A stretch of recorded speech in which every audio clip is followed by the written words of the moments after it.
As professional organizers, so many of our clients are empty nesters, and we've noticed that they make decluttering decisions differently than families who still have young kids at home. So while our kids were away at sleepaway camp for 4 nights, I wondered, what if we borrowed that mindset?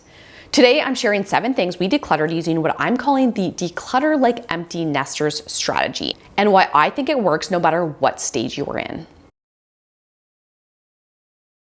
Over the past decade of being a parent, I have decluttered every kid and baby thing that there is.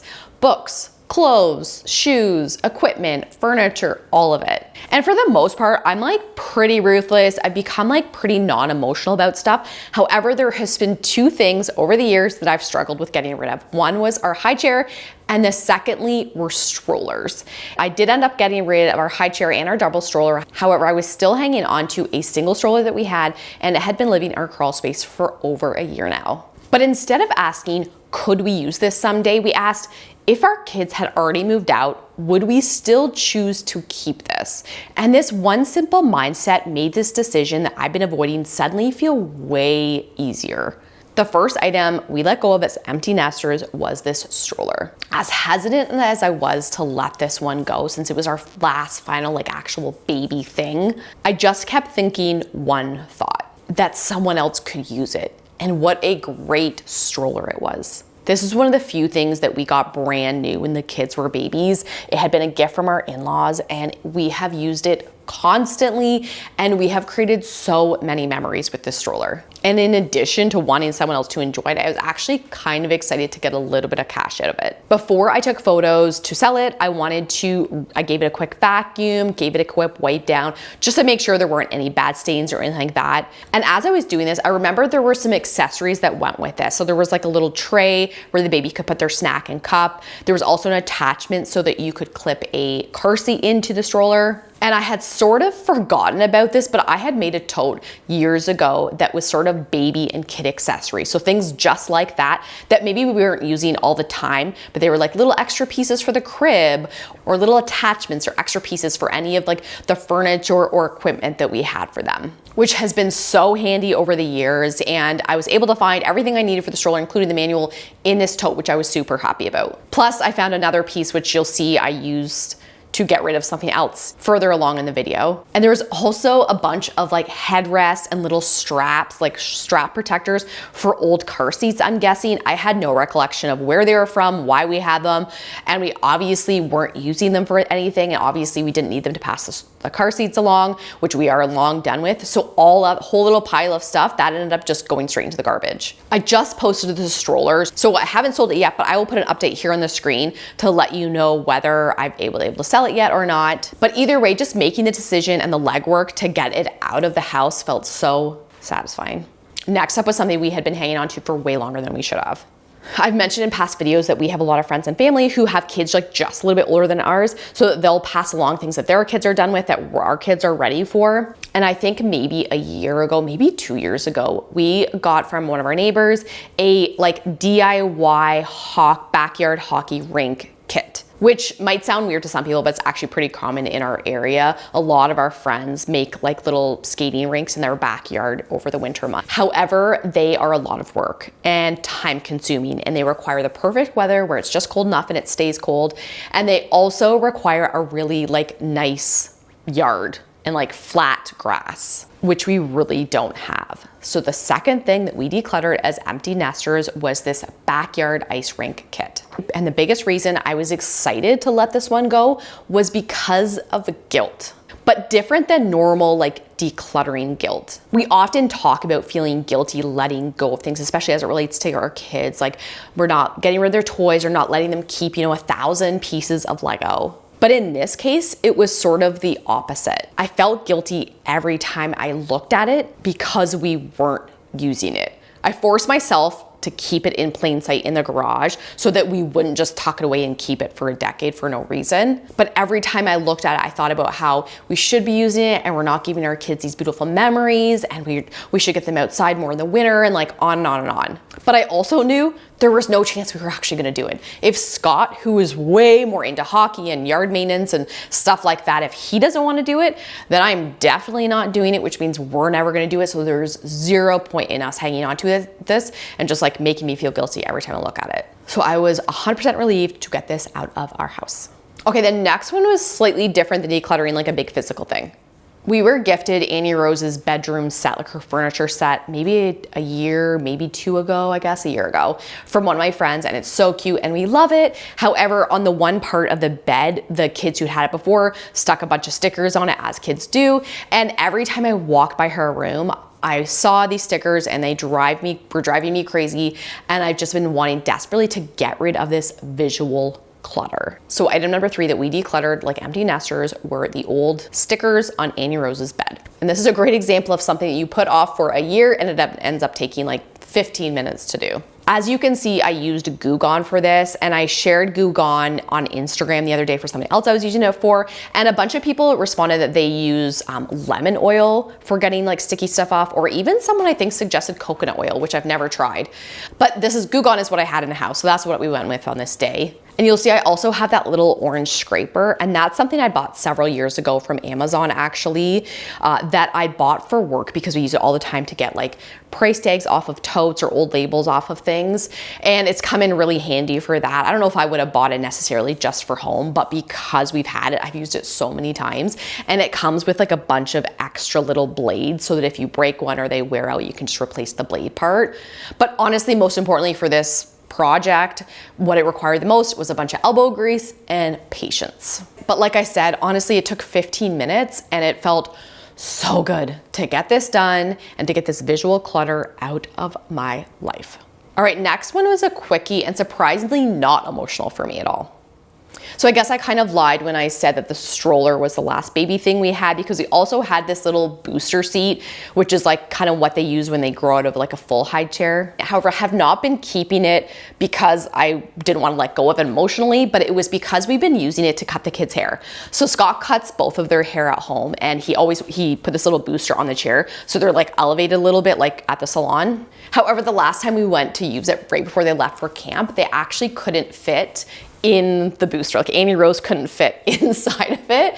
So obviously, if we can't use it for that, there's no point in keeping it. So item number 4 that we decluttered like empty nesters was this old booster seat. I was very tempted to pass this along to a friend of mine who had just had a baby. However, her baby was only 8 weeks old, and she's a far way away from using this booster seat. And also, I already know she has so many hand-me-downs. She's overwhelmed with what they have already. And I also know that she can easily find one locally for a really good price whenever she needs it, because I think when I went on to post this for sale, there was 12 others just like it or nicer for really good prices. So I ended up giving it a good wash down and posting it for sale on Marketplace. I will say it was way dirtier than I expected. I was like, oh, I'm just gonna give it a quick wipe down, but it ended up being I had to really scrub at some of like there were stains, and there was a lot of hair on it from cutting their hair on it, and the straps were really kind of dirty. So I ended up getting a really good clean down. It felt so good, and I took some pictures and I posted it for sale. Again, this was just recently, but I'll put an update here about whether it's sold or not by the time I edit this video. Next one was actually quicker than I expected. Both our kids got new bikes this year because they had both outgrown their ones from last year. So we had bought Leo one from Facebook Marketplace, and then Annie Rose had got one from my brother that my niece had outgrown. So they'd both been loving their new bikes. However, I was dragging my heels on getting rid of the old ones, and I think it was because I was sort of hoping that I would find someone or hear of someone that we know, like a friend or family, who was little or looking for a bike so that we could just pass along to someone we know, which I hear all the time from clients and just people in general. We all just like love the idea of someone we know benefiting from our old stuff. Like, I don't care about getting 25 bucks from this bike, but I would love to have someone I know, the idea of them using it in the future. But I had not heard of anyone. So I said, Marianne, like, give it up, just sell these bikes. So the fifth thing we declutter like empty nesters, where they're old. In general, I find kid stuff really easy to sell. I'm not sure if it's just our area, but I pretty much always sell it on Marketplace and it goes pretty quickly. We gave both bikes a good scrub down before, like nothing major, but just with the hose, and then wipe them down. The Annie Rose's bike was definitely newer and in better shape, and that one sold much quicker, like within 24 hours or something. And then the second one was a little bit slower, but it still sold within a couple of days. We priced them low because I just simply wanted to get rid of them, but just something about selling them versus donate them, it just makes me feel like they're gonna go in the hands of someone who's actually going to use them. Okay, next up is number 6, and it's sort of something we declutter from our to-do list. While the kids were away, we sort of also wanted to take advantage of doing, jobs around the house that were easier to do when the house was quiet. And one of those things was a project where the supplies had been sitting in our stuff basket, driving me crazy for months. The 6th thing we decluttered like empty nesters was a new dryer vent cover, which we had bought months ago to replace the existing one. So instead of just like decluttering, getting rid of it, we wanted to actually install it. So we wanted to install the new one and toss the old one. When I buy supplies for home maintenance projects, I try to always keep them in plain sight, like in an annoying spot where I know they will bug me into actually doing it, because I know myself, and out of sight, out of mind, they will just get tucked away and never dealt with. Part of getting myself to actually complete tasks like this is by putting them on like my to-do list or in my agenda. So I will look through my agenda until I find a day where I think realistically we could actually get that done, like when the kids are away or I know Scott's home for the day. And then I put it on that and I really try to commit to finishing it that day. Like most projects that we put off, it ended up taking under an hour. And also, as all home projects go, it didn't go exactly as planned. And Scott had bought like the dryer vent cover, but he'd also bought this second piece, which was like a draft blocker. And it was a piece that was supposed to go inside before you put the dryer vent, a bit basically just to ideally prevent, like block more drafts during the really cold winter months.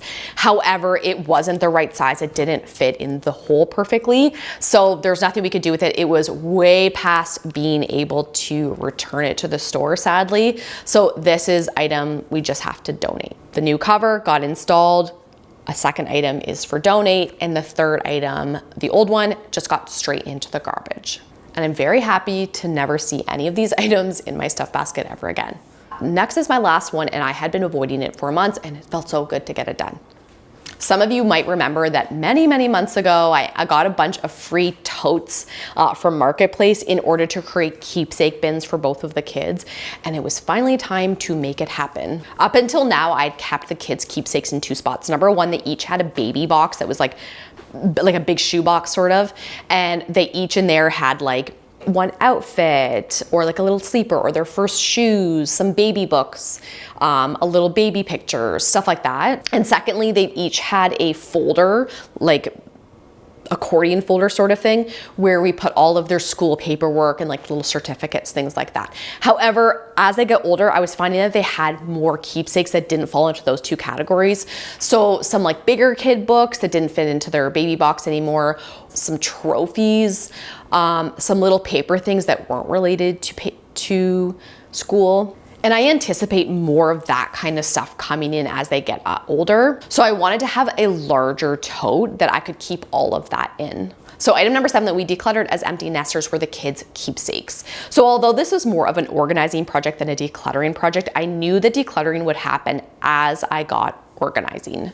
The very first thing I did was to clean out the totes that I had got. So I gave them each a good rinse out and I let them like air out so they were ready to put everything in.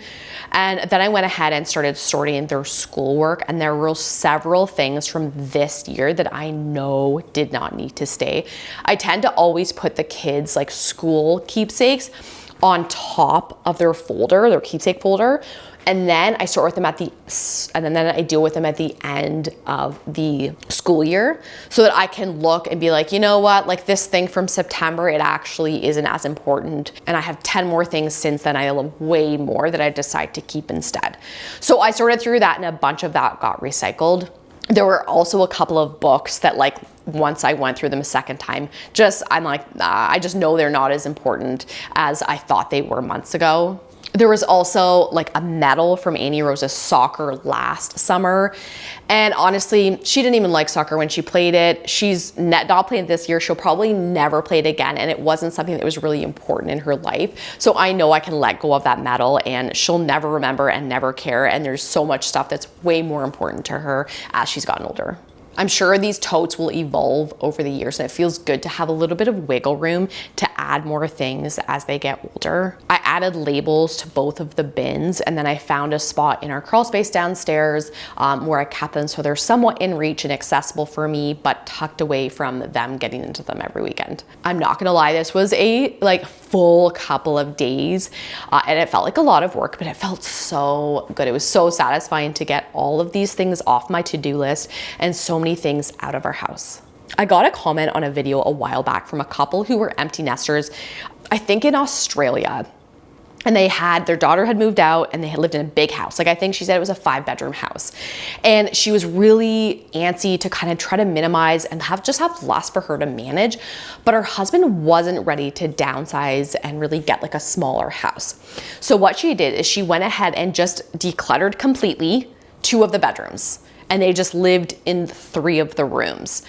And I thought this was such a great compromise between not completely changing everything at once, but still making a drastic enough change that added peace and kind of a calmness to her mind. And I felt like this was a great reminder that decluttering like empty nesters is gonna look totally different for everyone at all stages we move through life. But whatever we can do to reduce the clutter and make space and give us energy to focus on the parts of life that are way more important than our stuff and our clutter.